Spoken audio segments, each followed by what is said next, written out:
Welcome to The Line. Governor Susana Martinez said recently that she is preparing to furlough some state workers. The governor did not agree with the budget passed by the lawmakers during this year's 60-day session. She has also indicated that she will call them back to Santa Fe for a special session to continue debating that same budget. Here with me this week to talk about what this means for politics and New Mexico's economy are this week's Line Opinion panelists, starting with former State Representative Janice Arnold-Jones. Former New Mexico State Senator Mark Boitano is here. Laura Sanchez-Rivey, she's an attorney at Cuddy & McCarthy LLP, and former State Senator Dee Dee Feldman is with us. Dee Dee, the governor's view on the current budget is very different from where Democrats were coming this past session, and I mean particularly with taxes. Are we at the end of a certain road with the governor's rhetoric here when it comes to taxes? Some things are sneaking up that says, if we're as broke as she says we are, naturally we need to have some revenue. Where do we go from here? Well, it's a good question. I mean, where we're going is increasing vitriol between the governor, who's stuck in this position of no new taxes when we have a structural deficit due to the fact that we've given away much of our revenue previously by tax cuts.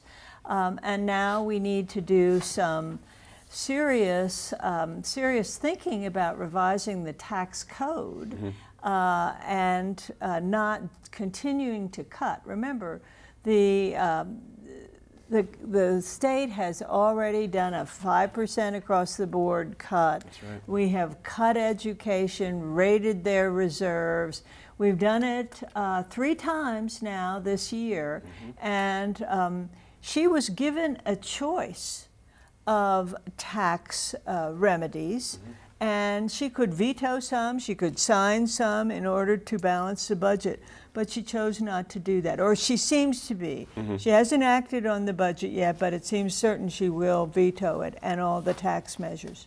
Makes sense. Mark, what's the end game here as far as you're concerned? Where does the governor take it from here? Because at the end of the day, we have to balance this budget. We need money. Right. What's her play here? Right. Well, I mean, the tank is empty. Yeah. So she talked in her State of the State address about 10,000 jobs in her administration. In the Richardson-Johnson administration, we were growing 10 to 15,000 jobs a year. Good reminder. You know, no reserves, oil and gas is down. But this is the 4th quarter of her administration.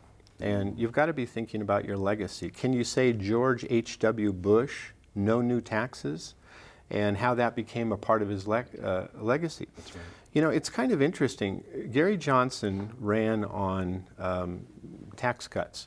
Bill Richardson was a tax-cutting governor. I don't know if you remember, Rush Limbaugh used to talk about how much he liked Bill Richardson, a tax-cutting No kidding. governor. Yeah, and you know, Governor Susana Martinez ran on a pledge of no new taxes. It's a part of her legacy, and I think legislators need to realize she's not going to fold on that. I see. So that's got to be a part of the mindset when they go into the negotiations. Right.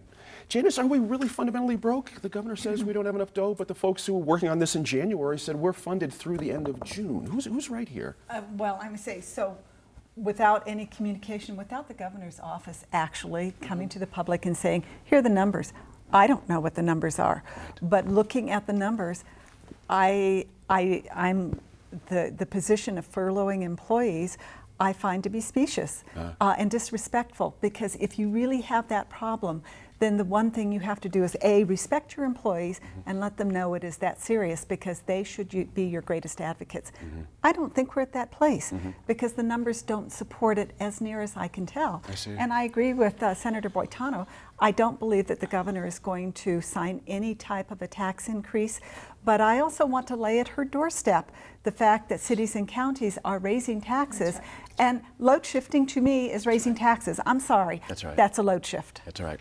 Pick up on that if you would. I mean, folks at home, they're ending up with the result of this at the end of the day, aren't they? So. Right. Yeah. Well, and that's the unfortunate part. It's using a stick when there's not necessarily a reason to do so at this point. I mean, there's obviously been a lot of work put into a budget. It's before her. Sure. She's refusing to consider it and now threatening, furloughs as a stick to try to get people to compromise. Again, the threat of furloughs is one thing, but what is she expecting folks to do in reaction to that threat of furloughs? Is she expecting Democrats to drop the idea of well, I think enhancement? I think it's trying to scare politics. That's essentially trying to use that as a this is what's going to happen if you don't come to the table and restructure this budget the way that she wants it. And I think that's a problem. But what very interesting says furloughs actually bother me a lot, because I think the one asset we have in government is our employees, and you need to respect them. But we have a great history, a long history of threatening furloughs. Yes. Of the 10 most important, only 5 actually resulted in the response people wanted. But what was key in all of the furloughs were the employees themselves had to become advocates, and the only way they became advocates is if they knew what was going on. That's right. And so if there's a communication breakdown, I see this most likely backfiring rather than being productive. Right. You know, it's interesting. I appreciate what Janet just mentioned there, because once again, folks who are in the business of accommodating tourists here in our state are the first ones on the chopping block. It seems very odd to me. Yes, just as we're going into the spring and the summer tourist season, to say that we're going to be furloughing state park employees, museums, and that kind of thing, really doesn't seem wise. We have done it once before. Richardson did it one time at the end of, I think it was Thanksgiving and Christmas. He just closed down the museums for one day. And there was a real big backlash against that. I heard about it from my constituents, not just the people that worked at the museum, but the restaurants that served the tourists that came, especially on holidays. Well, and don't forget that Governor Richardson also shut down the travel stops, the one just, and that went on in his last term. And it just didn't end until Governor Martinez came in. And I see now that Santa Fe is thinking actually about funding the travel stop between Albuquerque and Santa Fe. I mean, that's clearly a state function. Yes. That is clearly a state function. The one near Raton Pass has been, the restrooms have been closed down for a year. I mean, you see people out in the field near, as they're coming into New Mexico from Colorado. We are a laughing stock, I think, in so many respects, and this is one of them. But I ask again, guys, there has to be an end game here. Something has to move here, because again, if we get to, let's say we get to the end of June, and we really don't have this resolved. We had a special, you know, something still didn't get resolved. At some point, tax increases has to be seriously considered, Laura Sanchez Reve. I don't get what the end game is here. Who wins at the end of the day? Do we just shut down? I don't think you can't just shut down the state. Right. And I don't think anybody's going to win, and that's part of the problem. And you know, Senator Boitano talked about the legacy. I mean, ultimately, you know, whatever she promised at the beginning of when she was first running, her legacy is going to be that there were serious problems with state government. There were essential functions that ended up getting cut. People had a real problem. I mean, because when we're talking about state workers and furloughs, we're also talking about the ripple effects of them not being able to have extra discretionary income.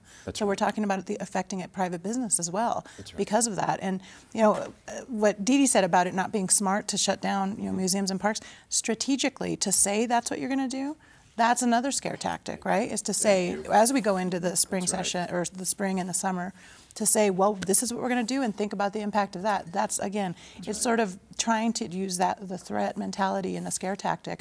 And I think, you know, ultimately, the people of New Mexico are going to lose. And we can't cut forever, Mark. You know, just, you know, there's a bottom to everything.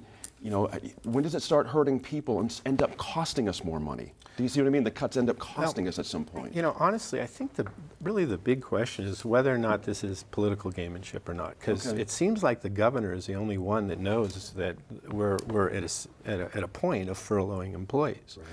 Legislature doesn't know, the media doesn't know. It's kind of a surprise for everybody. But, you know, honestly, there are a couple of aces in the hole here. So, you know, oil and gas. A lot of people think it's bottomed and it's coming back. That's a huge chunk of revenue for the state of New Mexico. Gross receipts tax.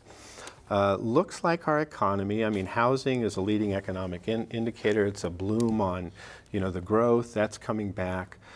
So it looks like the future is much better in terms of revenue than the past has been. Property taxes in, you know, the major cities go up 3%. It's supposed to be a cap, but it's an allowance to the assessors. Well, the state gets a piece of that. So there are actually multiple revenue streams that are growing and increasing.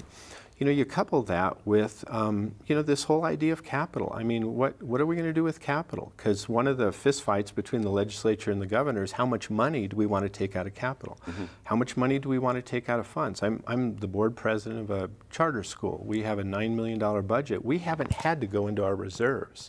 So going into school reserves for some school districts, maybe a big one like APS, a big deal, but there is money there. There are other revenue streams instead of increasing taxes. I don't think there's any way the governor's going to increase taxes. But I do think that there is an end game. If you're watching the numbers, it appears to me that by the end of the year, the reserves will be at about $20 million. Okay. I believe that the governor finds that unacceptable and is hoping to build that up so that part of her legacy is an appropriate level of reserves. And you know what? That's a good policy. That's not bad at all. Now we'll end it there. When we return to the line, we'll look at the money being spent to fight for and against the proposed Santa Fe soda tax.